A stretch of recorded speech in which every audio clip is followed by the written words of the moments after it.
Good morning students. इस video में हम बीएससी पार्ट फर्स्ट के डिस्क्रीट मैथमेटिक्स में सेट्स एंड प्रोपोजिशंस में कुछ एक डेफिनेशंस और कुछ न्यूमेरिकल्स को सॉल्व करेंगे। इसमें सबसे पहले है कि सर्वनिष्ठ समुच्चय या इंटरसेक्शन ऑफ सेट्स क्या है। तो इसमें मान लिया जाए ए और बी दो समुच्चय हों, तो इनके इंटरसेक्शन का मतलब है, इंटरसेक्शन जो सेट है या सर्वनिष्ठ समुच्चय है उसका मतलब है कि समुच्चय ए और बी में दोनों में कौन कौन से अवयव कॉमन है या उभयनिष्ठ है, यानी वो दोनों ही समुच्चयों में जो एलिमेंट्स हैं वो उन दोनों के सर्वनिष्ठ समुच्चय के एलिमेंट्स होंगे।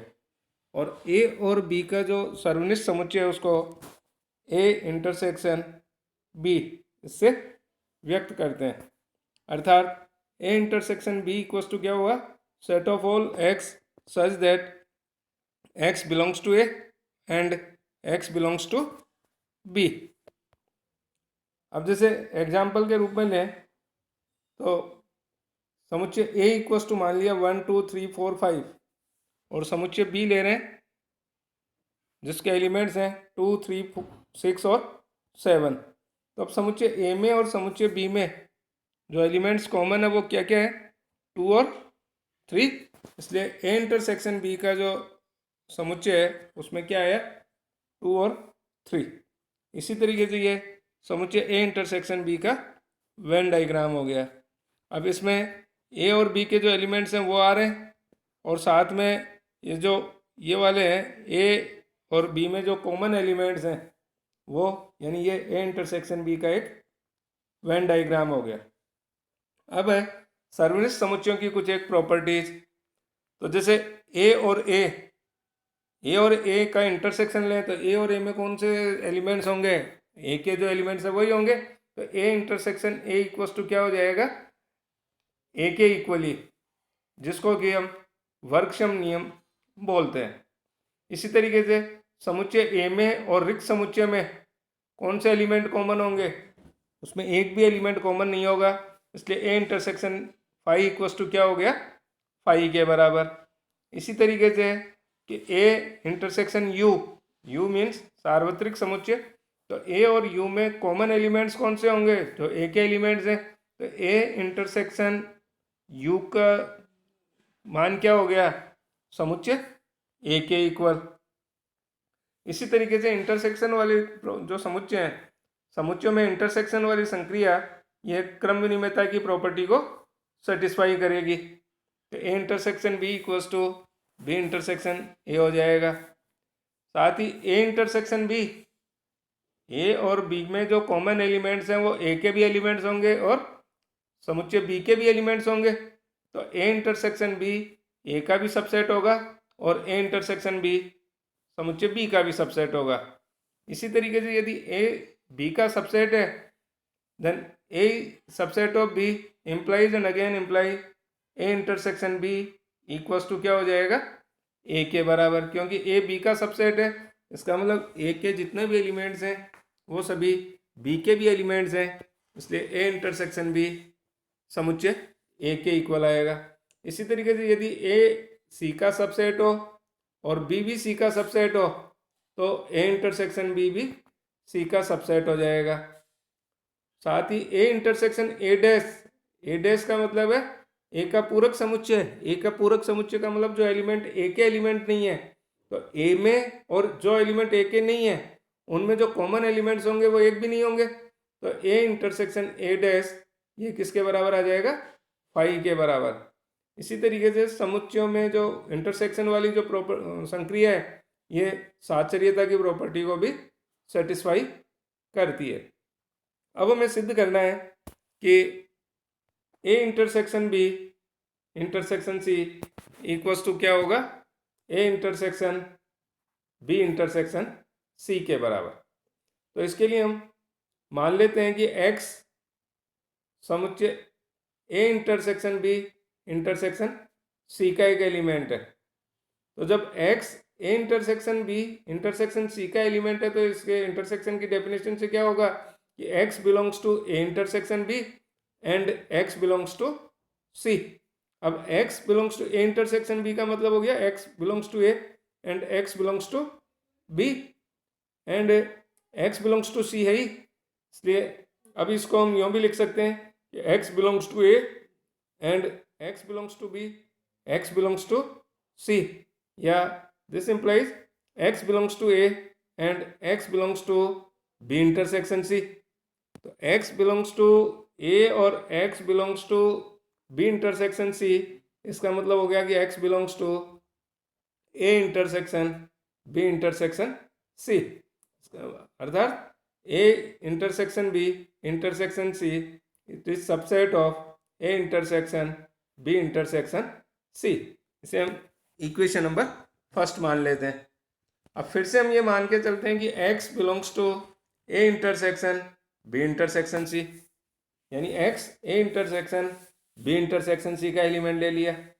अब जब x A intersection B intersection C का एलिमेंट है तो x ए का भी एलिमेंट होगा और x बी इंटरसेक्शन सी का भी एलिमेंट है।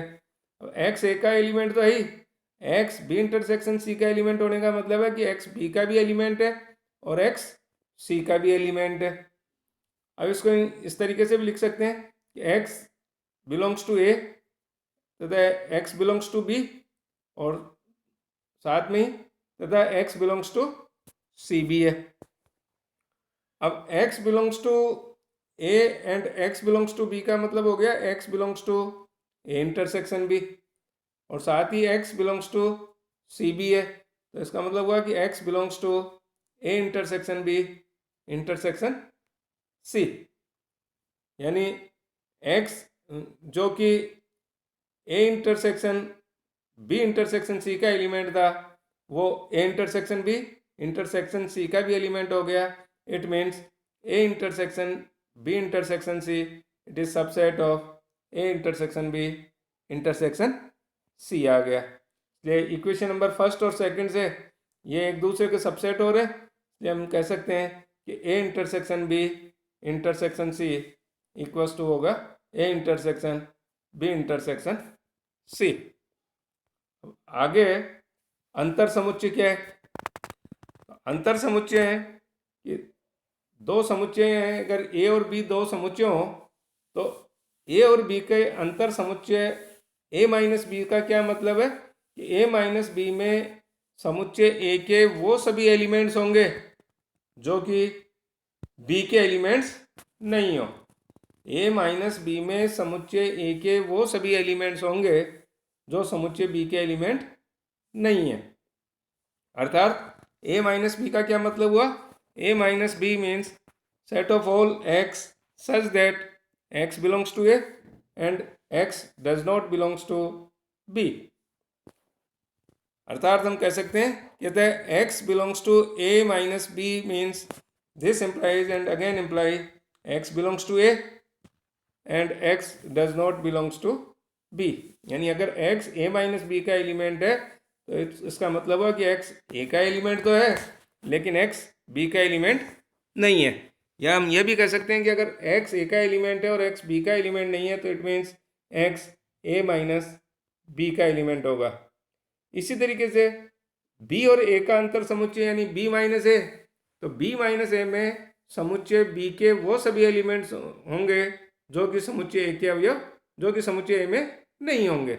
अर्थात b minus A equals to क्या हुआ कि set of all x such that x belongs to b and x does not belongs to a। अब इसी तरीके से जो a माइनस बी और b माइनस ए है तो समुच्चय a माइनस बी और b माइनस ए ये इसका इनके वेन डायग्राम हो गए। अब इसमें देखो कि ए और बी में जो कॉमन एलिमेंट्स हैं वो भी दिखा सकते हैं, लेकिन ए और बी में जो कॉमन एलिमेंट्स हैं उनको अगर हम ए में से हटा दें तो ये जो बचा हुआ पार्ट है ये बचा हुआ पार्ट यही ए माइनस बी वाला समुच्चय होगा। इसी तरीके से ए और बी के जो कॉमन एलिमेंट्स हैं अगर उनको बी में से हटा दें तो जो बचा हुआ पार्ट है ये वाला पार्ट ये बी माइनस ए हो जाएगा। तो इस तरीके से ये दोनों ए माइनस बी और बी माइनस ए के वेन डाइग्राम हो गए। अब इसको एग्जाम्पल के रूप में समझाएं। यदि हम समुच्चय ए इक्वस टू लें 1 2 3 4 5 6 7 और समुच्चय बी के एलिमेंट्स मान लें कि 4 5 6 7 8 9 और 10, तो ए माइनस बी का क्या मतलब हुआ कि ए और बी में जो कॉमन एलिमेंट्स हैं, ए और बी में कॉमन एलिमेंट्स कौन से हुए? 4 5 6 और 7। इनको ए में से हटा दो तो बचे हुए एलिमेंट्स कौन से हो गए? 1 2 3। तो ये समुच्चय ए माइनस बी हो गया। और इसी तरीके से ए और बी के जो कॉमन एलिमेंट्स हैं 4 5 6 7, उनको अगर समुच्चय बी से हटा दें तो ये समुच्चय बी माइनस ए हो गया और इसके एलिमेंट्स हो गए 8 9 और 10। अब इसी तरीके से अंतर समुच्चय की कुछ एक प्रॉपर्टीज। तो अंतर समुच्चय की प्रॉपर्टीज में जैसे ए minus B, A minus B का मतलब क्या हो गया कि ए के एलिमेंट है लेकिन बी के एलिमेंट नहीं है। तो इसका मतलब है ए इंटरसेक्शन अगर बी डैश लेंगे तो इसमें भी वही एलिमेंट आएगा। बी डैश का मतलब बी के एलिमेंट नहीं है। तो ए और बी डैश का जो इंटरसेक्शन है वो किसके बराबर हो गया? ए माइनस बी के बराबर। इसी तरीके से बी माइनस ए का मतलब है कि वो समुच्चय बी के वो एलिमेंट्स जो ए में नहीं है, यानी समुच्चय बी के एलिमेंट्स तो हैं लेकिन ए के एलिमेंट्स नहीं है। इसका मतलब क्या हुआ? ए के एलिमेंट्स नहीं होने का क्या मतलब है कि ए डैश के एलिमेंट्स हैं। तो बी इंटरसेक्शन ए डैश ये बी माइनस ए के बराबर होगा। अब इसी तरीके से A minus B intersection B लें तो ए माइनस बी का क्या मतलब हुआ कि ए के एलिमेंट है लेकिन बी के नहीं है। तो फिर ए माइनस बी और बी में कोई एलिमेंट कॉमन होगा? तो इसमें ए माइनस बी और बी में एक भी एलिमेंट कॉमन नहीं होगा। It means A minus B intersection B ये फाई के बराबर होगा। इसी तरीके से माइनस वाले अंतर समुच्चय वाली संक्रिया समुच्चयों में साचर्यता की प्रॉपर्टी को सेटिस्फाई नहीं करती है। साथ ही ए माइनस बी और ए इंटरसेक्शन बी का अगर यूनियन ले, ए माइनस बी और A intersection B, A minus B का मतलब ए के एलिमेंट है लेकिन बी के नहीं है। ए इंटरसेक्शन बी का मतलब है ए और बी के कॉमन एलिमेंट्स। तो ए माइनस बी और ए इंटरसेक्शन बी का जो यूनियन हुआ उसमें कौन से एलिमेंट्स आ गए? समुच्चय ए के सभी एलिमेंट्स हो गए, यानी इसका मतलब हो गया इक्वल टू समुच्चय ए। अब यदि ए बी का सबसेट है तो फिर ए माइनस बी क्या हो जाएगा? रिक्त समुच्चय, क्योंकि ए बी का सबसेट है तो ए के जितने भी एलिमेंट्स हैं वो बी के एलिमेंट्स हैं। ए के जितने भी एलिमेंट्स हैं वो सारे के सारे बी में हैं। लेकिन ए माइनस बी का मतलब है कि समुच्चय ए के एलिमेंट है लेकिन बी के एलिमेंट नहीं है। तो ए माइनस बी, इस केस में ए माइनस बी क्या हो जाएगा? रिक्त समुच्चय। इसी तरीके से अगर दो समुच्चय इक्वल्स हैं तो उनका अंतर समुच्चय रिक्त समुच्चय होगा, यानी ए माइनस ए ये फाई के बराबर हो जाएगा। और इसी तरीके से फाई माइनस ए ई फाई के बराबर होगा। साथ ही ए और रिक्त समुच्चय का अंतर, क्योंकि ए और रिक्त समुच्चय का अंतर, रिक्त समुच्चय में एलिमेंट नहीं होने चाहिए, तो ए और रिक्त समुच्चय का अंतर समुच्चय ए के बराबर होगा। इसी तरीके से A minus B union B minus A, इसको A union B minus A intersection B भी लिखा जा सकता है। साथ ही A minus B union A, ये भी बताया A minus B union A का मतलब समुच्चय ए के बराबर होगा।